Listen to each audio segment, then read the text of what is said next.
చూడండి, దైవ గ్రంథంలో నుండి రూతు గ్రంథము 1వ అధ్యాయము 19వ వచనం నుండి మనము 22 వరకు ఒక భాగాన్ని మనం చదువుకుందాం. వారు బెత్లెహేమునకు వచ్చినప్పుడు ఆ ఊరి వారందరూ వారి యొద్దకు గుంపు కూడి వచ్చి, ఈమె నయోమి కదా అని అనుకొనుచుండగా, ఆమె సర్వశక్తుడు నాకు చాలా దుఃఖము కలుగజేశాడు కనుక నన్ను నయోమి అనక మారా అనుడి. నేను సమృద్ధి గలదాననై వెళ్ళి తిని యెహోవా నన్ను రిక్తిరాలినిగా రాజేశాను. మీరు నన్ను నయోమి అని పిలవనేలా? యెహోవా నా మీద విరుద్ధముగా సాక్ష్యము పలికాను. సర్వశక్తుడు నన్ను బాధపరచను అని వారితో చెప్పాను. అట్లు నయోమి ఆమెతో కూడా మోయాబులను రూతు అను ఆమె కోడలను మోయాబు దేశము నుండి తిరిగి వచ్చిరి. వారిద్దరూ యవల కోత ఆరంభములో బెత్లెహేము చేరిరి. ప్రార్థన చేద్దాం. కరుణగల దేవా, స్తోత్రార్హుడా, మీకు వందనాలు. ఈ ఉదయకాలపు ఆరాధనలో మాతో ఉండిన దేవా, మీకు స్తోత్రములు. నీవు ఆసీనుడవై, మా హృదయపు సింహాసనం మీద ఆసీనుడవై, మా జిహ్వా ఫలములను, మా కృతజ్ఞత అర్పణలను, మా స్తోత్రములను అంగీకరించినందుకు స్తోత్రములు. ప్రభువా, మీ వాక్యాన్ని మేము చదువుకున్నాము. ఒకడు ఎన్నిక లేనివాడు మీ పక్షముగా నిలవబడి ఉన్నాడు. మనుషుని మరుగు చేయండి, మీ ఆత్మ ద్వారా మాతో మాట్లాడండి, మమ్మను గద్దించండి. మీరు మాట్లాడుతుండగా వినగల చెవిని, గ్రహించగల మనస్సు మాకు అనుగ్రహించి నడిపించమని, అన్నిటిలో మా ప్రభు అయిన యేసుక్రీస్తును ఘనపరచుమని క్రీస్తు యేసు నామమున వేడుకొనుచున్నాము తండ్రి, ఆమేన్. ప్రేమైన వారలారా, ఈ రూతు గ్రంథం 4 అధ్యాయాలు ఉన్నది. 4 అధ్యాయాల్లో మొదటి అధ్యాయాన్ని విభజన దేవుడు నాకు ఇచ్చిన ఆలోచన. మొదటి 5 వచనాలు రూతు యొక్క అవసరం, నయోమితో అవస్థల్లో ప్రయాణించవలసిన అవసరం ఆమెకు దాపురించను. 6 నుండి 15 వరకు రూతు యొక్క అవకాశం. ఆమెకు ఒక అవకాశం దొరికింది వెళ్ళిపోవడానికి. అత్తగారే చెప్పింది, ఏమని? అమ్మా చెప్పండి అమ్మా, ఏమని? మీ పుట్టింటికి మీరు వెళ్ళండి అని అవకాశం దొరికిందిలే అని తట్టాబేడ సర్దుకొని అత్తను వదిలిపెట్టి రూతు వెళ్ళిపోలేదు. కానీ వెళ్ళిపోయింది మాత్రం ఓర్ప. అవకాశం దొరికితే లోకంలోకి జారిపోకూడదు. నాకు సందు చిక్కిందిలే, ఇదే అవకాశం, ఎవరో ఒకరి మీద ఒక రాయేసి వెళ్ళిపోతాను అనుకుంటే పాడైపోతావు.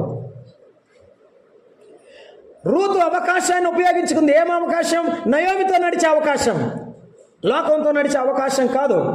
లోకంతో వెళ్ళే అవకాశం మనకు ప్రమాదం. లోకంలో చదువుకునే బిడ్డలైనా ఒక ఆపర్చునిటీ, ఉద్యోగం వచ్చిందంటే దాన్ని వదులుకోకూడదు, జాగ్రత్త చేయాలి. ఎలా పడితే అలా చేస్తే ఉన్నది ఊడిపోతుంది.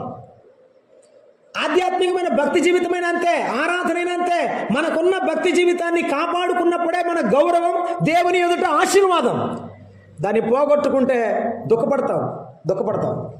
16 నుండి 18 వరకు మనం చదువుకుంటే రూతు యొక్క ఎంపిక, ద చాయిస్ ఆఫ్ రూత్ అంటారు. ఆమె ఎంపిక ఏమిటో తెలుసా? నీ దేవుడే నా దేవుడు, నీ జనమే నా జనం. నీవు నివసించు చోటనే నేను నివసించదును, నీ వెంటే నేను వస్తాను, నీవు చనిపోయే చోటే నేను కూడా మృతి పొందుతాను, నీవెక్కడ పాతి పెట్టబడితే అక్కడే పాతి పెట్టబడతాను. That's all. అయిపోయింది. నయం ఏమనుకుందో తెలుసా? ఆహా, నా కోడలకి అన్ని విధాల నాతో పాటు నడిచేటువంటి మనస్సు ఉన్నదని ఎరిగి అరా అని చెప్పింది. యేసు ప్రభువు నమ్ముకున్నప్పుడు కూడా అంతే. యేసు ప్రభువు నీ మనసు ఆయనతో పాటు వస్తుందా లేదా చూస్తాడనమాట. వస్తే ఎంబట్నాడమని చెప్తాడు, లేకపోతే వదిలిపెట్టి వెళ్ళిపోతాడు. సంఘములో మనము సహవాసం చేయాల్సింది ఇటువంటి ఆత్మీయులతో, ప్రార్థనాపరులతో, పరిశుద్ధులతో. కానీ మరి కొంగనపల్లిలో మనం ఈ సందేశాలు విన్నాం. 19 నుండి 20 వరకు ఉన్న భాగంలో ఒక మాట మనము చూస్తాం. అదేమిటంటే రూతు ప్రయాణం. ఏమిటి? రూతు యొక్క ప్రయాణం, రూతు యొక్క ప్రయాణం, నయోమితో రూతు యొక్క ప్రయాణం. అమ్మా, ఈ ఉదయకాలం నేను అడుగుతా ఉన్నాను, నీ ప్రయాణం ఎవరితో? నీ ప్రయాణం ఎవరితో ఉండాలి? దేవుని పిల్లలతో, దేవునితో ఉండాలి. నీ ప్రయాణం ఎవరు? మన ప్రయాణం ఎవరితో ఉన్నదో మనం ఆలోచన చేసుకొని మనం ముందుకు వెళ్ళాలి. అయితే ఒక ప్రశ్న గుర్తుంచుకోవాలి ప్రతి ఒక్కరమే. మన ప్రయాణములో, మన జీవిత ప్రయాణములో ఎన్నో ఏముంటాయి? ప్రశంసలు ఉంటాయి, ఎన్నో ప్రశ్నలు ఎత్తాయి, ఎన్నో మన జీవితంలో పరీక్షలు ఉంటాయి. యేసు ప్రభువు నమ్మిన వారికి కలిగే పరీక్షలు, యేసు ప్రభు వారికి ఎదురయ్యే ప్రశ్నలు, యేసు ప్రభువు నమ్ముకున్న బిడ్డలకు ఎదురయ్యే ప్రశ్నలు, యేసు ప్రభువు నమ్ముకున్న వారికి కలిగే ప్రశంస వేరుగా ఉన్నది, లోకములో వేరుగా ఉన్నది. నేను లోకాన్ని గురించి మాట్లాడలేదు సుమా. మిత్రులారా గమనించండి, మనము లోకములో లేము, మనము దేవునిలో ఉన్నాము. లోకములోనే బ్రతుకుచున్నా దేవుని కలిగి హృదయములో బ్రతుకుతున్నాము. కాబట్టి మన బ్రతుకు లోకానికి వేరుగా. చెప్పండి గట్టిగా. మీరు అలా గట్టిగా చెప్పట్లేదంటే అర్థం ఏమిటంటే దేవుని వాక్యాన్ని మీరు అంగీకరించట్లేదు అని అర్థం. నేను పాఠం చెప్పేవాడిని కాబట్టి పిల్లవాడు ఒకటి నిర్ణయించుకుంటాడు, ఒకటి సార్ ఎక్స్ బాగా చెప్తాడు అనుకుంటే సార్ చెప్పిన దానికి తలక చెప్తాడు. మనకు తెలుసులే ఏది చెప్పేది అనుకున్నాడు అనుకో, వాడు ఎటు చూస్తుంటాడు. ఇక అంతే, వాడి శరణం ఉండదు అనమాట. రెండు, ఒకటి నువ్వు వాక్యాన్ని అంగీకరిస్తే ఖచ్చితంగా వాక్యానికి అనుగుణంగా బయలుదేరాలి. అంగీకరించకపోతే ఏం చేసేది ఏం లేదు, ఎవరేం చేయలేరు. చెప్పి రమ్మన్నాడు, చెప్పి వెళ్ళడం, ఇంతే సంగతి.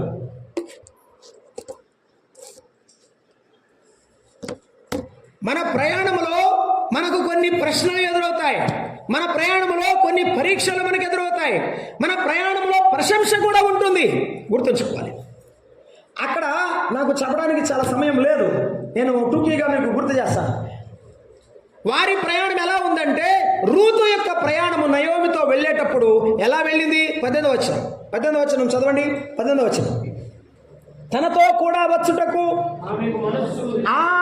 మనసు కుదిరినదని నయోమి తెలుసుకొనినప్పుడు అందరి గురించి ఆమెతో మాట్లాడుట మానెను గనుక వారిద్దరు బెత్లెహేముకు వచ్చే వరకు ప్రయాణము చేసిరి అన్నాడు.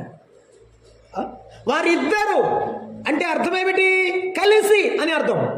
వారిద్దరు అంటే అర్థమేమిటి? కలిసి. ఎవరైనా ప్రయాణం చేయాలంటే ఏం చేయాలి? ఒక మొహం విడిచిపెట్టుకొని ప్రయాణం చేస్తారు ఎవరన్నా? చెప్పండి అమ్మా. భార్య భర్తలు ప్రయాణం చేస్తున్నారు అనుకో, ఆయనేమో తూర్పుకి ఏమో పడమటకు చూస్తే నడుస్తారో నడవరో గట్టిగా చెప్పాలి మీరే. ఇద్దరు అన్నదమ్ములు ఉన్నారనుకోండి, ఒక అన్న ఇటు నడుస్తాడు, ఒక అన్న ఇటు నడుస్తాడు అనుకోండి, వాళ్ళిద్దరికి సమాధానం ఉన్నట్ట? లేనట్టే కదా. కాబట్టి ఏం చేయాలి? కలిసి నడవాలి. కలిసి అనే మాటలో ఐక్యత ఏముండాలి? ఐక్యత. ఆ మాటకు ఒక మాట చెప్పిందండి అక్కడ. ఏమని? ఆమెకు మనస్సు ఏం కుదరాలి? కలిసి నడవాలంటే పాటలు పాడినా ప్రార్థనకు వచ్చిన ఎక్కడట పరిచయ సుంకరి ప్రార్థన వేరేగా, కొందరు హెచ్చని కొందరు తక్కువని. అది మనసులో ఉంటుంది, మనుషులకు ఉంటుంది, దేవుడికి ఉండదు. లోబడక దేవునికి ప్రార్థింతురు, మరి లోకాన విశ్వాసులుగా బ్రతుకుదురు. ఎంత ఉంటారంటే చాలామంది విశ్వాసులు ఇలానే ఉంటారని ఒక ఆయన పాట రాసినాడు. కలిసి నడిచేటప్పుడు మనస్సు కలవాలి. ఈమెవరు? అది ఆత్మీయమైన కుటుంబం, అది నయోమి కుటుంబం, ఇది దేవుని చెప్పాలి, ఇది దేవుని కుటుంబం. ఏం చేయాలి? మనమందరం మీరు చెప్పాలి గట్టిగా, కలిసి నడవాలి. కలిసి నడవకపోతే ఆధ్యాత్మికమైన బలం లేదు, ఆధ్యాత్మికమైన శక్తి లేదు, ప్రార్థన శక్తి లేదు, వాక్యము శక్తి లేదు, దేవుని వల్ల ప్రేమ లేదు. ఏ ఇల్లు అయినా అంతే, ఏ సంఘమైనా అంతే, ఏ కంపెనీ అయినా కలిసి పని చేయకపోతే పోతాయి. నిజమే కదా? నిజమే. తండ్రి స్థానం తండ్రిదే, తల్లి స్థానం తల్లిదే, పిల్లల స్థానం పిల్లలదే. ఎవరి స్థానంలో ఉండి వారందరూ చక్కగా నడిస్తేనే అది కుటుంబం. లేకపోతే మా సైడ్ అంటారు, మీ సైడ్ అంటారు లేదు, కుక్కలు చింపిన ఇస్త్రే అన్నారు. కుటుంబంలో ఎవరు పడితే వారు అలా ఉంటే ఆ కుటుంబానికి మేలు కాదు, ఆ కుటుంబానికి పేరు రాదు. ఈ సంఘం కానీ ఏ సంఘమైనా కానీ సంఘంలో ఏముండాలి? ఐక్యత ఉండాలి, కలిసి నడిచే మనసు ఉండాలి. అన్నా ప్రార్థనకి వెళ్దాం పదండి అంటే ఏం చేయాలి? అర్జెంట్ పనులు ఉన్నవాళ్ళు, ఇబ్బందులు ఉన్నవాళ్ళు ఏం చేస్తారు? అన్న నాకు పని ఉంది, నేను ఇప్పుడు రాలేను అని చెప్తారు. కొంతమంది సంఘాల్లో కనీసం సేవకుడు కానీ పెద్దగా ఒక మాట కూడా చెప్పండి. ఇక అంతే సంగతులు. వచ్చిన రోజు ఆప్షన్ చేసుకోవడమే, రాని రోజు ఆప్షన్ చేసుకోవడం. ఇందాక బ్రదర్ వాక్యం చెప్తున్నాడు, లాజరు హాజరు అంటే ఎస్ సార్ అన్నాడు. అక్కడ ఎక్కడుండి? సమాధిలో ఉండి. ఆయన నమ్ముకున్నవాడు ఏడున్నా కూడా ఏం చేస్తాడు? పలుకుతాడు. ఆయన నమ్ముకున్నవాడు బాధ్యుడిగా ఉంటాడు. బాధ్యత ఉండాలి సంఘంలో ఉంటే. ఇంట్లో నుంచి వెళ్ళిపోతావు, ఫోన్ చేసి మీ నాన్నకు చెప్పవా? మీరు మాట్లాడారు నాకు తెలుసుగా. మీ అమ్మకి చెప్పవా? మీ నాన్నకి చెప్పవా? బాధ్యత లేదా? కనీసం దగ్గరకు వచ్చి కూర్చొని కాసేపు నాన్న సరిచేసి, కావద్దు నాన్న అందరూ వెళ్తున్నారు నేను కూడా వెళ్తాను, ఎంత ప్రేమ చెబుతావు?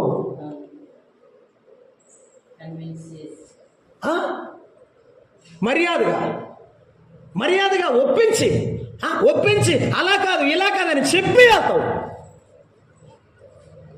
మరి ఇదేంటి? ఇది దేవుని ఇల్లు కదా. దీనిలో బాధ్యులని వారు లేరా? నిన్ను ప్రేమించేవారు లేరా? నయోమితో నడుస్తున్నటువంటి రూతు ఆమెతో కలిసి వెళ్ళింది. ఈవేళ మీరు కలిసి రావాలి, మనసు కలిసి సువార్తకు రావాలి, మనసు కలిగి కూడికలకు రావాలి. ఉపవాస కూడికంటే ఆ ఇంట్లో వాళ్ళు కలిసి రావటం కాదు. ఏమైనా ఉంటే సర్దుబాటు చేసుకోవాలి. ఏం చేసుకోవాలి? అంతే. సమాధాన పడాలి, సర్దుబాటు చేసుకొని రావాలి. ఒక ఆయన వాక్యం చెప్తున్నాడు, ఆటో ఆయనకు మళ్ళీ సర్దుకుపోండి అని రాసి ఉంటుందట. ఏమని?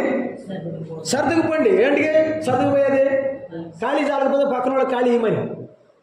ఆటోలో సర్దుకుపోతావు, ఇంట్లో మాత్రం సర్దుకుపో. ఇంట్లోనన్నా సర్దుకుపోతావు, సంఘంలో ససేమిరా.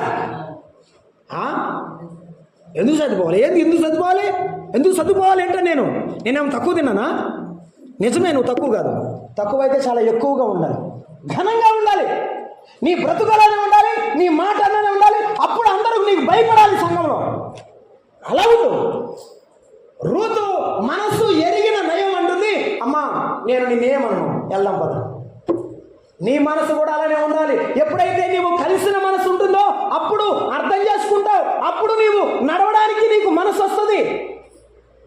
కాబట్టి కుటుంబంలోనైనా సంఘంలోనైనా కలిసే మనసు చెప్పండి గట్టిగమ్మా.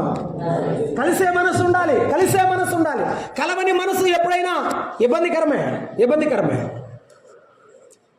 ఇంకొకటి అన్నాడండి, వారు బెత్లెహేము వచ్చు వరకు అన్నాడు. ఈ ప్రయాణం ఎప్పటి వరకు?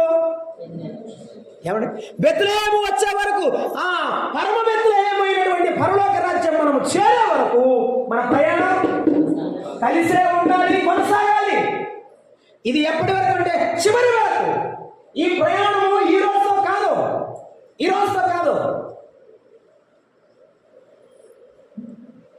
దైవజనులు నా దగ్గరికి వచ్చి నన్ను అడిగితే నేను ఒక మాట చెప్పాను. నేను బతికున్నంతకాలం వీకోట్లో ఉంటాను. ఒకవేళ ప్రభువు ఇస్తే ఆత్మలు ఉంటాయి, లేకపోతే చచ్చిపోతాను, నా పిల్లలు ఎడ బతుకుతారని చెప్పాను. నేను బ్రతికే వరకు కాదు, నా పిల్లలు కూడా బ్రతకాలి దేవుని నమ్ముకొని. మన ప్రయాణం ఆధ్యాత్మిక పోరాటం మనం పరలోకము చేరే వరకు, లేక మన ప్రభు వచ్చే వరకు మన పోరాటం ఆగకూడదు, మన ప్రయాణం ఆగకూడదు. ఎందుకు ప్రయాణం ఆగుతుంది? అప్పుడప్పుడు స్పీడ్ బ్రేకర్లు ఉన్నాయన్నా, మధ్యలో స్పీడ్ బ్రేకర్లు ఉన్నాయి. ఎందుకు ప్రయాణం ఆగిపోతా ఉంది? నేను పేరు చెప్పను కానీ మళ్ళీ పేరు చేసి బాగోదు. వారు రాష్ట్ర ముఖ్యమంత్రి మనకే. ఒకప్పుడు ఆయన పాపం చదువుకోలేదు, అసెంబ్లీకి వెళ్తున్నాడు కారు వేసుకొని. ఆయన కూడా క్రైస్తవుడు పేరే ఉంది, ముఖ్యమంత్రి లిస్టు చూస్తే కనపడుతుంది. కారు వేసుకెళ్తా ఉంటే కార్ డ్రైవర్ని అడిగారు, అసెంబ్లీకి స్పీడ్గా పోరా, ఏమి స్పీడ్గా పోవట్లేదంటే, సార్ స్పీడ్ బ్రేకర్లు ఉన్నాయి సార్ అన్నాడు. అంటేను అన్నాడు, వాటిని పక్కకి నెట్టి ముందుకు పోరా అన్నాడు. పక్కకి నెడతారు ఎవరన్నా?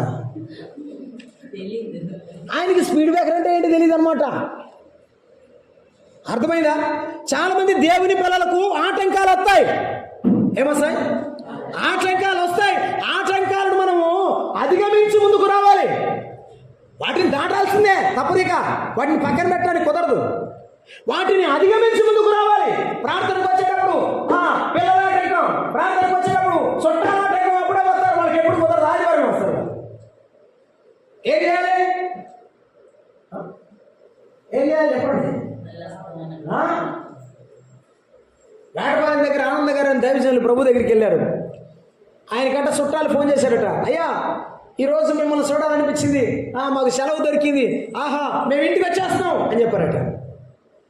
అమ్మ రావద్దమ్మా, నేను ఇప్పుడు 9 గంటలకు వెళ్తాను, మధ్యాహ్నం 1 గంట 2 గంటల వరకు రాను, నాకు ఆరాధన ఉంది, తర్వాత వస్తే రండి, లేకపోతే తర్వాత కలుద్దాం అన్నాడట. ప్రారంభంలో చాలా ద్వేషించారట. తర్వాత వారికి అర్థమయ్యి ఒక మాట అన్నారంట, వాడు దేవుడికి ఇచ్చే గౌరవం కంటే మనుషులకి చాలా వేరుగా ఉంది అని చెప్పి చాలా దేవుణ్ణి పొగిడారట. నిజంగా దేవుని పట్ల ఎంత భక్తి గలవాడు అనుకున్నారట. మనం కూడా దేవునికి ఇచ్చే ప్రాధాన్యత అలా ఉండాలి. ఆమె కలిసి వెళ్ళేటప్పుడు నయోమితో ఎటువంటి ప్రాధాన్యత ఇచ్చింది తెలుసా? ఎంతవరకు ప్రాధాన్యత? జీవిత అంతం వరకు, బతికున్నంత వరకు. మన ప్రయాణము చివరి వరకు ఉండాలి. మన ప్రయాణం చివరి వరకు ఉండాలి. ఒకటి, మన ప్రయాణం ఎప్పుడు కలిసే చెప్పాలి. చెప్పండి. ఇప్పుడు ఇదేంటి, దండికుప్పం, కొంగనపల్లి, ఒట్టుమడి, తర్వాత పీకోట అయినా ఏముండాలి? కలిసే ప్రయాణం ఉండాలి. కలిసే ప్రయాణం. మన ప్రయాణం ప్రభువుతో ఉండాలి. ప్రభు పిల్లలతో ప్రయాణం. ఇది అంతం వరకు సాగే ప్రయాణం. అయితే ఈ ప్రయాణంలో ఒక ప్రశ్న, 20 వచనం. ఈ ప్రయాణంలో ఒక ప్రశ్న ఉండయా? ప్రశ్నలు ప్రయాణంలో ఎందుకుంటాయి? ఏమండి, నమ్మిన వాళ్ళకి ఏముంటాయి, నమ్మిన వాళ్ళకి ఏముండదు. నమ్మిన వాళ్ళకి ఏముంటాయి ప్రశ్నలు, నమ్మిన వాళ్ళకి ఏమి ఉండవు. 20వ వచనం ఏమంటున్నాడు? ఆమె సర్వశక్తుడు నాకు చాలా దుఃఖము కలుగజేయు, నన్ను నయోమి అనక మారా అనుడి అని చెప్తున్నది. ఎందుకు ఆ మాట అంది? 19వ వచనం చూడండి. వారందరూ బెత్లెహేముకు వచ్చినప్పుడు గుంపు గూడి ఊరు వారందరూ ఆమె దగ్గరికి వచ్చారు. ఏమంటున్నారు? ఈమె నయోమి కదా. ఊరే నయోమక్క వచ్చింది, నయోమక్క ఇట్టయిపోయిందిరా. అబ్బో, ఎంత ధనవంతురాలో, ఎంత ఆరోగ్యవంతురాలో, ఎంత శక్తిగా ఉండదు. ముఖం మారిపోయింది, బక్కబలస అయిపోయింది, అయ్యో నల్లబడిపోయింది, ఏమిటి ఇలా అయిపోయింది, నయోమికి ఎలా అయిపోయింది ఏమిట్రా? అందరూ అడుగుతున్నారు. ఎందుకు? ఒకప్పుడు బాగా బతికింది, ఇప్పుడు ఎలా ఉంది? చాలా బలహీనమైన పరిస్థితిలో ఉంది. వారందరూ గుంపు కూడితే ఎందుకు వచ్చారు, పడిపోయి అనలేదు పాపం ఆవిడ. వారందరూ గుంపు కూడారు. ఎందుకని? ప్రేమతో. దేవుని పిల్లలు ఎప్పుడైనా ఎవరైనా బలహీనతలో ఉంటే, ఇబ్బందుల్లో ఉంటే వారు ప్రేమతో వస్తారు. లోకంలో వారు విమర్శిస్తారు. కానీ వీరందరూ ఆమెను చూసి ఆశ్చర్యపోతున్నారు. ఒకప్పుడు ఎంతో బాగా బ్రతికిన నయోమి ఇలా అయిపోయేవేంటమ్మా, అమ్మమ్మ నువ్వు ఇలా అయిపోయేవేంటి? ఇలా అయిపోవడం మాకు చాలా బాధగా ఉంది. అవును, ఆత్మీయులు దెబ్బతింటే దుఃఖమే. ఆత్మీయులు దెబ్బతినిపోతూ ఉంటే నిజమైనటువంటి దేవుని సేవకులకు, పెద్దలకు వారికి ఆనందం ఏముండదు. పోతేపోయారులేండి అంటారా అన్నారు. వారందరూ నయోమి దగ్గరికి వచ్చి ఎందుకు ఇలా అయిపోయావు, వారు ఆశ్చర్యపోతూ ఉండగా ఆమె ఏమంటుంది? ఆమె ప్రశ్న అది. ఎందుకు ఇలా ఉన్నావు అనేది ప్రశ్న. ఎందుకు ఇలా ఉన్నావు అనేది ప్రశ్న. నాకు ఒక ప్రశ్న గుర్తు చేస్తాను. అబ్షాలోము అన్నగారు అమ్నోను మంచం మీద పడుకున్నాడు. ముఖమంతా ముడుచుకుంటే ఒక ఆయన వచ్చి అన్నాడు, రాజకుమారుడు అయిన నీవు నానాటికి చిక్కుపోటుకు హేతువేమి అన్నాడు. అంటే అన్నానికి లోటు లేదు, వసతులకు లేట్ లేదు, కానీ రాజకుమారుడు నువ్వు బక్కగా ఉండిపోయిపోయేవేంటి, ఇంత చిక్కిపోయేవేంటి అని అడిగాడు అనమాట. రాజకుమారులు చిక్కిపోవడం తెలిసిన ఉండదు. మనోవేదనే పెద్ద రోగం. వాడు మంచంలో పడుకున్నాడు, వాడి మనసు ఏమో తృప్తిగా లేదు, వాడు పాపాన్ని గురించి ఆలోచిస్తూ ఉన్నాడు. అందువల్ల వాడి మనసు అంతా దాని మీద పడిపోయి ఆరోగ్యం కూడా చెడిపోయింది. శరీరంలో రోగాలు చాలా ఉంటాయి కానీ బట్ మనోరోగమే పెద్ద రోగం. వచ్చేది కొద్ది రోగం, మనం బాగా ఆలోచించి దాన్ని డబల్ చేస్తాం. డాక్టర్ గారు దగ్గరికి వెళ్ళి ట్యాబ్లెట్ ఇస్తా, డాక్టర్ గారు ఇచ్చేది ఆయన 25% ట్యాబ్లెటే, 75% ఎనర్జీ వచ్చింది. ఎందుకు? డాక్టర్ గారు చూశాడు, పర్లేదు అన్నాడు. 50% ఆరోగ్యం అక్కడ వస్తుంది నీకు. వారందరూ వచ్చి ఆమెను పలకరించినప్పుడు ఆమె యొక్క ప్రత్యుత్తరం చూడండి. ప్రశ్న మనకి ఎదురైతే ఏం సమాధానం చెప్తాం? ఒకవేళ మనకే ఎదురైతే ఏమ్మా వెళ్ళిపోయావా? 22వ వచనంలో అట్లు ఆమెయు ఆమె కోడలైన రూతు తిరిగి వచ్చిరి. ఎట్లు తిరిగి వచ్చిరి? ఏమీ లేని రిక్తురాలుగా. ఇప్పుడు చదవండి 20వ వచనం. ఆమె సర్వశక్తుడు నాకు దుఃఖము కలుగ చేశాను. నేను ఎటువంటి దాను? నయోమి కాదు, నా పేరు మారానుడి. నేను సమృద్ధి గలదానై వెళ్ళి తిని యెహోవా నన్ను రిక్తురాలిగా రాచేశాను. ఏంది ఇలా అయిపోయావు అంటే ఏం చెప్పాలి? అమ్మా భర్త చనిపోయాడు, 2 బిడ్డలు చనిపోయారు, ఏదోలేమ్మా సంపాదించుకున్నాను పోయాను, కానీ ఇట్లా అయిపోయింది నా పరిస్థితి అని అనాలి. ఏమంటుంది? అమ్మ కూడా మనలాంటిదే, ఏం తేడా ఏం లేదు కదా. మొత్తం కట్టగట్టి ఏసై మీద వేసింది. ఏం చేస్తున్నది? సర్వశక్తుడు నాకు దుఃఖము కలుగజేశాను. అవునా? చేస్తాడు. దుఃఖము కలుగజేస్తాడు దేవుడు. దుఃఖము కలుగజేస్తాడంటే చేస్తాడు. ఎందువల్లంటే తన బిడ్డలు తన యొద్దకు రావడానికి. ఆయన కొన్నిసార్లు మనకు పరీక్షలు పెడతాడు, కష్టాలు పెడతాడు. ఎందువల్లంటే వాటి ద్వారా నీవు దేవుడు ఎంత ప్రేమ గలవాడో, ఎంత కనికరము గలవాడో ఎరిగి ఉండడానికి నీకు పరీక్ష అవసరం. సర్వశక్తుడు నాకు దుఃఖము కలుగజేశాను గనుక నన్ను నయోమి అనవద్దు. ఏమనాలి? నయోమి అంటే కింద ఒకటే వేసాడు, చెప్పాడు. చెప్పయ్యా సహోదరా, మధురం. నేను మధురాన్ని కాదు, నా వల్ల ఎవరికి మేలు లేదు, నేను తీపి పదార్థాన్ని కాదు, నేనంటే ఎవరికి ఇష్టం లేదు. కాబట్టి మీరు నన్ను ఏమనాలి? ఏమనండి? మారానండి. మారాను అంటే ఏంటి అర్థం? చేదు అని అర్థం. చేదు. నన్ను చేదు అనండి, నేను ఎవరికి పనికిరాను దాన్ని.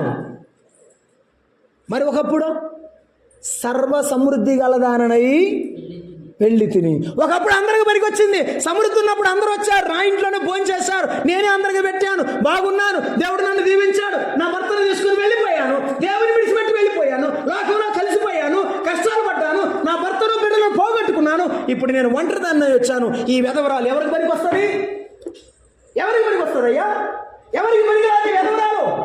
ఎవరికి పనికి రాకుండా నిశ్చేష్టురాలై అంతా పోగొట్టుకొని అందరినీ పోగొట్టుకొని అక్కడే నిలబడిపోయి వెధవరాలు ఎవరికి పనికి వస్తుంది?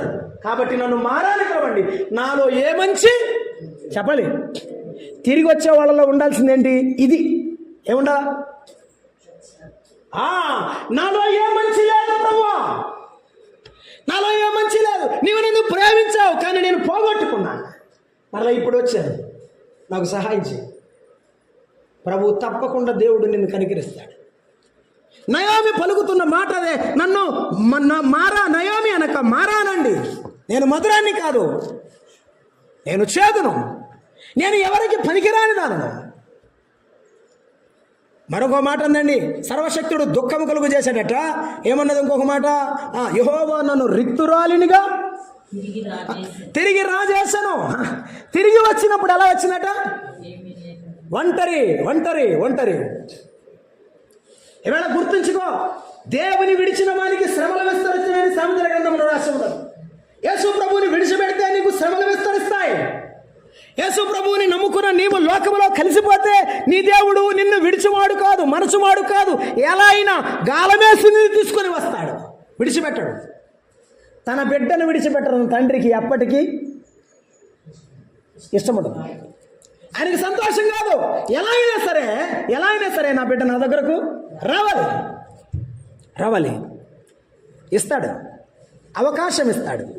ఇదిగో తప్పిపోయిన కుమారుడికి తండ్రి అవకాశం ఇచ్చినట్టు నీకు నాకు కూడా ఎన్నో అవకాశాలు ఇచ్చాడా ఇస్తాడా? ఇచ్చాడు ఇస్తాడు. కానీ తిరిగి వచ్చి ప్రభువు దగ్గర కూర్చోవడమే ఆశీర్వాదం. ఆశీర్వాదం. పంది పొట్టు దగ్గర, పందుల దగ్గర కూర్చొని ఏంటి ఫోన్ చేసి డాడీ నువ్వు వేడకొస్తే ఆడకొత్తా, లేకపోతే రానన్నాడు అనుకో, ఏమంటాడు?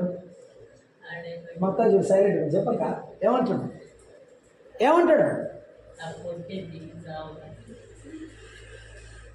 మీరు చాలా తెలుగుగలరు కదా, చెప్పండి. ఒకవేళ నీ కొడుకే అన్నాడు అనుకో, ఇంట్లోంచి వెళ్ళిపోయి ఆస్థాన కాజేసి మొత్తం పాడు చేసి ఏంటి ఫోన్ చేసి అమ్మా అంతా పోగొట్టుకున్నానమ్మా, ఇప్పుడు నువ్వు నా దగ్గరికి వస్తే మన ఇద్దరం కలిసి వెళ్దాం, లేకపోతే రానన్నాడు అనుకో, ఏం చేద్దాం? ఏం చెప్తావో చెప్పు. సరే గారు వస్తారా ఉండరా అని చెప్తావా, లేకపోతే నువ్వే రారా అంటావా? చెప్పండి. వస్తానయ్యా అంటది మా అక్క. ఇంకా ఏమంటావు? చూడండి, సమాధానం ఎట్లా ఉంటుందంటే ఇట్లా ఉంటుంది, ఇట్లా ఉంటుంది. ఇట్ ఈస్ రెసిప్రోసిటీ అంటారండి. రెండు వైపుల నుంచి వచ్చేదే సమాధానం, ఒకవైపు నుంచి వచ్చేది సమాధానం కాదు. తండ్రి అంత దూరంలో ఉన్న చూసిన కొడుకుని, వాడికి మనసు కుదిరింది నాతో ఉండడం అని తెలుసుకున్న కొడుకుని గురించి వెయిట్ చేయలేదు, పరిగెత్తుకుని వెళ్ళాడు. మనం ఎప్పుడైనా సరే సమాధానాన్ని కోరుకోవాలి. నయోమి తిరిగి వస్తే అంటుంది, దేవుడు నన్ను రిక్తురాలిగా రాజేశాడు. పోయినా పర్వాలేదు, దేవుడు మరలా రెండింతలు నయోమికి దేవుడు ఇచ్చాడు. పర్వాలేదు, పోగొట్టుకున్న వరకు పోయింది, వదిలేసేది. కానీ రావాల్సిన దగ్గరికి, ఆయన దగ్గరికి వచ్చినప్పుడు నయోమి జీవితం పూర్తిగా మళ్ళీ మారిపోయింది. ఇంకొక మాట ఆమె చెప్పింది, నేను ముగిస్తాను ఒక్క నిమిషంలో. సర్వశక్తుడు నన్ను బాధపరిచెను, చెప్పండి, దుఃఖము కలుగజేశాను, బాధపరిచెను, నన్ను రిక్తురాలిగా రాజేశను. 4వ మాట, యెహోవా నా మీద విరుద్ధముగా సాక్ష్యము. అమ్మో, ఎన్ని మాటలు ఏమిటది? అలా చెప్పొచ్చా? దేవుడు పాడు చేశాడా? చెప్పండి అమ్మా. దేవుడు పాడు చేశాడా? దేవుడు నాశనం చేశాడా? దేవుడు పూర్తిగా ఇచ్చేసాడా? దేవుడు ఏం చేశాడంటే వదిలిపెట్టాడు అంతే. నువ్వు వెళ్తానన్నావు కదా, సరిపో. ఆయన బొమ్మన్నాడా, ఏం పోయిందా? చెప్పండి అమ్మా. యేసయ్య బొమ్మన్నాడా, నయమే పోయిందా? నయమే పోయింది కదా. మరి అప్పుడు యేసు ప్రభు మీద నింద వేయనేలా? లోకంలో చాలాసార్లు మనం చేసే పనులు మనం చేస్తాము, నష్టం వచ్చిన తర్వాత ఈ యేసయ్యను నమ్ముకున్న తర్వాత నా జీవితం ఇటు తయారయ్యింది. ఏం చేస్తారక్క? అసలు నమ్ముకున్న దగ్గర నుంచి నాకు నమ్మదే లేదు. నమ్ముకున్న దగ్గర నుంచి నమ్మకంగా లేవు, అందుకే నమ్మదలేదు. ఈ నయోమి నమ్మకంగా ఉంటే ఈ బాధలు ఎందుకు? అసలు భర్త పోడు, పిల్లలు పోరు. రూతు కంటే గొప్పదాన్ని దేవుడు ఇచ్చేవాడేమో బెత్లెహేములో ఉంటే, ఇస్తాడు కూడా. ఇక్కడ రూతే రావాలని రూల్ ఏం లేదు. దేవుడు ఎవరినైనా ఎన్నుకుంటాడు. విషయం ఏమిటంటే మనం చేసిన తప్పు నుంచి దేవుడు సరిచేస్తాడు కూడా. అంతానికి రూతుని తెచ్చాడు అంతే. ఒకసారి మనం చేసే తప్పులు కూడా దేవుడు సరిచేసి ఆ నష్టాన్ని కూడా ఆశీర్వాదంగా మార్చే దేవుడు కనుక రూతును ఆమె వెంట పంపించి ఆదరించాడు. ఎంత గొప్ప దేవుడో తెలుసా? ఈ ముసలి ఆడ చచ్చిపోద్దానని కోడలు నెమ్మట పంపించాడు. ఎంత దయగలవాడు. నువ్వు విడిచిపెట్టిపోయిన దేవుడు నిన్ను విడిచిపెట్టలేదే. అన్ని రాలైన రూతుకు మంచి మనసు ఇచ్చి ఎమ్మడ పంపించాడు. మన జీవితంలో చాలాసార్లు యేసయ్యను మనం మర్చిపోయినా దేవుడు మనకు ఆధారమై నిలబడుతున్నాడు. ఎందుకు? కొంతైనా మనం దేవునికి యథార్థంగా బతకవద్దా? దేవుని పట్ల భయభక్తులతో ఉండవద్దా? అయ్యా, నేను విడిచిపెట్టినా, నిన్ను మర్చిపోయినా, నీవు నన్ను మర్చిపోకుండా విడిచిపెట్టకుండా వెంబడిస్తున్నావే, నీకు ఏ రుణం తీర్చగలను ఆయన? నిన్ను ఎలా ప్రేమించినా రుణం తీర్చుకోగలను నేను చెప్పగలవా? నయోమి తిరిగి వచ్చినప్పుడు ఆమె పశ్చాత్తాపంతో వచ్చింది. నా దగ్గర ఏమీ లేదు, నేను ఒంటరిదాన్ని. బాధలో ఉన్నప్పుడు నేను ప్రభువును హత్తుకోవాలి. ఆమె తిరిగి వచ్చినప్పుడు పశ్చాత్తాపంతో వచ్చింది. చూడండి, వెళ్ళేటప్పుడు ఏమి చెల్లింది, సామాన్ తీసుకోండి. అచ్చా, చెల్లింది సామాన్ తీసుకొని ఆడు రూమ్ మీద తీసుకొని నడుపుతుంటారు కొంతమంది. వెళ్ళేటప్పుడు అట్టే వెళ్ళింది, వచ్చేటప్పుడు తలకాయ దించుకొని వచ్చింది. ఎందుకు? ఎవరైనా చూస్తారేమోనని. చూడకుండా ఎందుకుంటారు? యేసు ప్రభువుని నమ్ముకున్న వాళ్ళని ఎట్టెట్టు ఎతుకుతారు జనం తెలుసా. నువ్వు నమ్ముకున్న నాటి నుండి అమ్మో ప్రార్థనకి వెళ్తాం చూడండి అమ్మ నోరు చూడండి అమ్మా చూడండి ఆమె చూడమ్మా ఎట్ట పడతాడు అమ్మో ఆ నోరు ఆ మనిషి మనం అంటారా లేదా. లోకములో వాళ్ళందరూ నన్ను చూస్తారు కాబట్టి నీ ప్రేమ నా ప్రేమ కనబడాలి, నీ సహవాసము నా సహవాసం కనబడాలి, నీ ప్రార్థన నా ప్రార్థన ఏం చేయాలి కనబడాలి. అప్పుడే తల ఎత్తుకునేటట్టు చేస్తాడు, తల దించుకునేటట్టు ఆయన చెయ్యడు. ఇప్పుడు నయోమి తల దించుకున్నది, పశ్చాత్తాపడుతుంది, తిరిగి వచ్చింది, బెత్లెహేముకు తిరిగి వచ్చింది. ఎవరేమైనా అనుకోని అబ్బా ఎవరైనా అనుకుంటే ఏమి, నేను యేసయ్య దగ్గరికి పోతా. యేసయ్యే నా జీవితానికి ఆశీర్వాదం. ఆయన ఇచ్చే ఆశీర్వాదం ఈ ప్రపంచంలో ఏ మానవుడు నాకు ఇవ్వలేడు. ఎప్పుడు వచ్చిందో తెలుసా ఆమె అదృష్టం అని నేను అంటాను. మీరేమంటారు నాకు తెలియదు కానీ అది దేవుని కృప. ఎవల కోత ఆరంభంలో పంట ప్రారంభంలో విత్తనాలు వేసినప్పుడు రాలా, మళ్ళీ పంట వచ్చిందాకా ఉండాలి, ఎదురు చూడాలి. కానీ నా అదృష్టం ఏంటి తెలుసా, సంఘము ప్రారంభమైన తర్వాత వచ్చాం, సంఘములో ఏర్చబడ్డాం, పరిశుద్ధాత్ముడు వచ్చాడు, ఆ ఆత్మ మనల్ని నడిపిస్తున్నాడు. మన ప్రారంభం దేవుని కృప. పాత నిబంధనలో అబ్రహాము కాలంలో పుట్టుంటే ఆకాశం వైపు చూడాలి, ప్రభువా నువ్వు ఎప్పుడు మాట్లాడతావని. ధర్మశాస్త్ర కాలం అయితే ఇక నేను చిన్న తప్పులకల్లా మేకనో కోడినో బలిస్తా కూర్చోవాలి. కానీ ఈ రోజున అవేమి లేకుండా ఒక మూలను కూర్చొని చేతులు రెండు పట్టుకొని అయ్యా నన్ను క్షమించయ్యా, నేను ఎప్పటికీ ఇలా చేయలేను, తిరిగి వచ్చాను, ఇక నేను ఎక్కడికి తిరిగి వెళ్ళను, నీ మందిరంలో ఉంటాను, నీ సహవాసంలో ఉంటాను, నన్ను కనికరించమని ప్రభు సన్నిధిలో ప్రార్థన చేస్తే ప్రభు దీవెనిస్తాడు. అలాగూ చేటకు పరిశుద్ధాత్ముడు మనందరికీ సహాయము చేయునుగాక. ప్రార్థన చేయండి. ప్రేమగల తండ్రి, స్తోత్రారుడా మీకు వందనాలు. మా ప్రభువా మా దేవా, మాతో మాట్లాడుతూ వచ్చిన మీ మాటలను బట్టి స్తోత్రాలు. ఋతు ప్రయాణము భక్తిగల నయోమితో ఉన్నది. నయోమి ప్రయాణం తన జీవితంలో జరిగిన నష్టానికి తిరిగి వచ్చింది. ప్రభువా, ఎంత పశ్చాత్తాపంతో వచ్చిందో, ఎంత దుఃఖముతో వచ్చిందో, నలిగిపోయి వచ్చిందో ఆమెను అంతగా దీవించావు నాయన. ప్రభువా, దైవ చిత్తానుసారమైన దుఃఖము ప్రతి బిడ్డలో కలిగించండి. మారు మనసుకు తగిన నిజమైన ఫలాన్ని వారు పొందడానికి, మీ ఆశీర్వాదాన్ని పొందడానికి ప్రతి కుటుంబాన్ని ఈ స్థానిక సంఘం ముందు దీవించుమని బలపరచుమని క్రీస్తు యేసు నామమున వేడుకొనుచున్నాము తండ్రి, ఆమేన్. అందరికీ వందనాలు.